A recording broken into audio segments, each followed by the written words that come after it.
আসসালামু আলাইকুম সবাইকে। পুরোপুরি বর্ষার পানির ভিতরে আছি বন্ধুরা। এখন কথা হচ্ছে চলছে শরৎকাল, আমি মাঠের পুরোপুরি মাঝামাঝিতে আছি, হাঁটাও কষ্ট হচ্ছে, মানে কর্দমাক্ত জায়গা, পানি নিচে, এটা হচ্ছে বর্ষার পানি।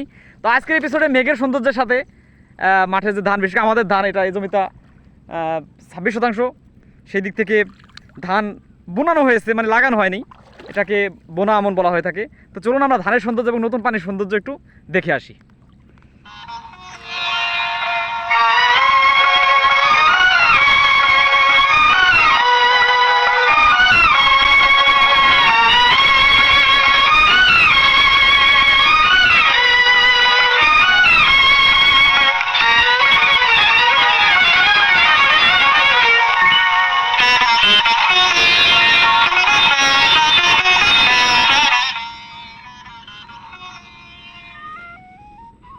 সূর্য প্রায় অস্ত যাবে যাবে ভাব, শেষ বিকেলে আমরা আছি বন্ধুরা। কথা হচ্ছে এটা হচ্ছে আমাদের বিল।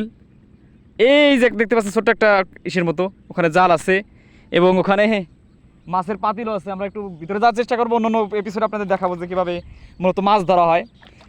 আসলে একটু কঠিন হয়ে যাচ্ছে, যদি ফোনটা পানিতে পড়ে যায় সব শেষ, আফসোস। তারপরেও আপনাদের দেখানোর চেষ্টা করছি, পানির ভিতর দিয়ে হেঁটে যাচ্ছি, সুন্দর লাগছে, বিশেষ করে বিলের পানি যেটা।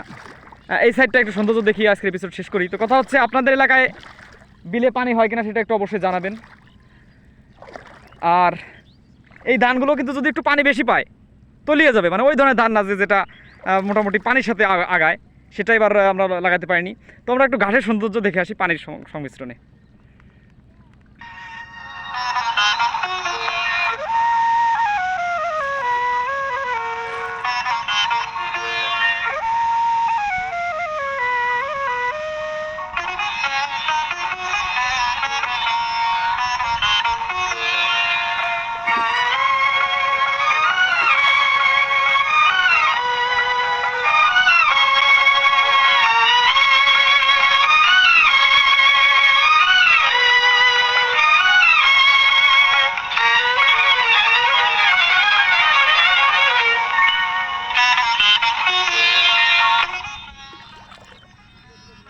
হ্যাঁ, এই আলটে চলে আসি। তো বন্ধু ভালো থাকবেন, সুস্থ থাকবেন। আসলে পানির ভিতরে তো একটু আনকমন ফিল হচ্ছে, লুঙ্গিও গুজে নিয়েছি।